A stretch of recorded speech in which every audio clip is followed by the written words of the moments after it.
What is the way forward with such? Okay, I can't speak to the merits or the technical issues around the aircraft. That wouldn't be appropriate. What I can talk to about is the fact that what requires here is a meticulous investigation. You know, aircraft are incredibly complex pieces of equipment, and we're dealing with a situation where we've had a catastrophic loss. There are obviously lots of pressure, lots of expectations and demands for answers as quickly as possible, but the reality of the situation is that this is going to take a painstaking scientific process to rule out all of the extraneous factors so that the investigators can then pinpoint and say, this is actually what caused the accident yesterday, and then make recommendations to the airworthiness authorities, to the manufacturers, to the airlines, and say, these are the remedial measures that you need to take to make it safe.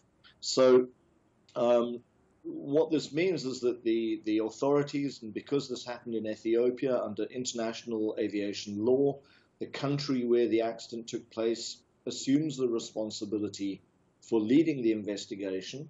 And so the Ethiopian authorities will now be marshalling all of the necessary specialist resources that they need. So forensics people, people from Boeing, people from the American Airworthiness Authority, people from the National Transportation Safety Board in the USA, people from the engine manufacturers. There's a whole raft of different interested bodies and parties that will be asked to come and lend weight and provide the necessary support to the investigation. Now, in a month's time, in 30 days, the investigators will have to publish an interim report on their work in the investigation, and this is really a catalogue of the evidence that they will have gathered. They won't, generally speaking, be able to at that stage make any judgment calls. But we'll get an indication of the sort of directions in which they're heading. And then from there, it could take a year or more for them to wrap up their work and reach a final conclusion and be able to publish that final report. What that means for the airline in the meantime is that they're very constrained in what they can say. They can talk and do all the things to make life better for the people who've been affected by this tragedy, and there are a lot of people who are affected. And so they can preoccupy themselves with that. They can do their own in-house reviews of safety and look at how they train their pilots, how their pilots are operating the aircraft. But they can't pass comment at this stage on the investigation or on possible causes, because if they were to do that, they could be held up as trying to prejudice the outcome of the investigation, and nobody wants for that to happen at all. Right. Linden, it's been reported that several airlines globally have grounded the 737 MAX 8 model, including Chinese Airlines, Cayman Airways. What impact is this going to have on Boeing? Do you think it's a bit hasty to have done that because the investigation isn't wrapped up yet?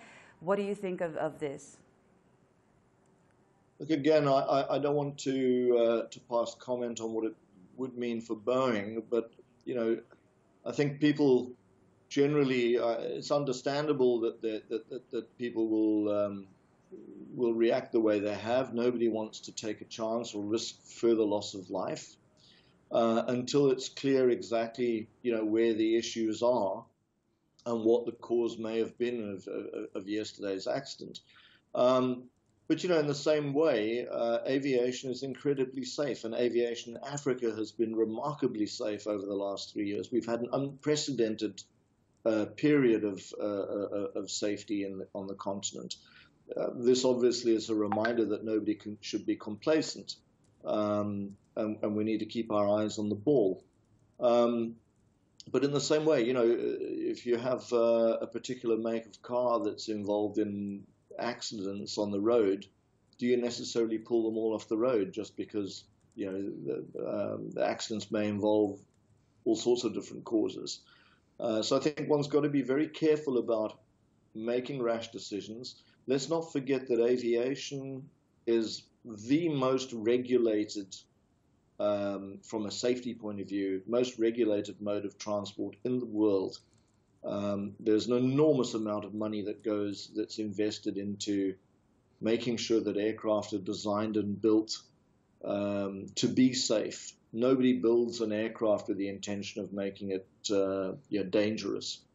And there are airworthiness authorities around the world, including in Africa, whose job it is to exercise oversight and make sure that the materials used, the design that's employed, the manufacturing process, the way in which the aircraft are flown, the way in which the pilots and the technicians are trained, and the way in which they do their work, that all of those things are safe and pass muster.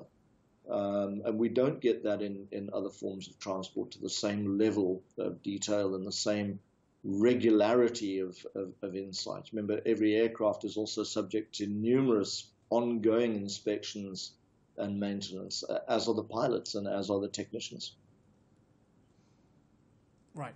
Linden, of course, before we let you go, we'd also understand that the American government is sending a team of experts to also look into this matter and see what could have possibly caused the Boeing 737 MAX 8 there to crash after just 6 minutes of takeoff at Bole International Airport. But speak to me more on the search and rescue conversation that we had about 2 weeks ago here in Kigali.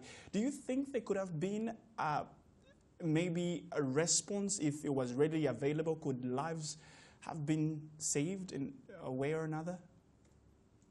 It's Michael, that's unlikely. You know, we could see from the telemetry yesterday, this aircraft had some sort of catastrophic failure shortly after takeoff. It would have been an aircraft fully laden with fuel for the flight to Nairobi and back to Addis.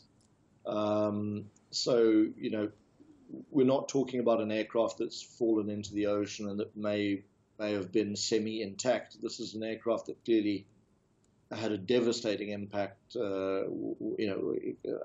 exploded on impact. What will be happening now is that a team of forensic experts will be coming to process the site, to identify any human remains and to identify any personal effects belonging to the passengers and the crew.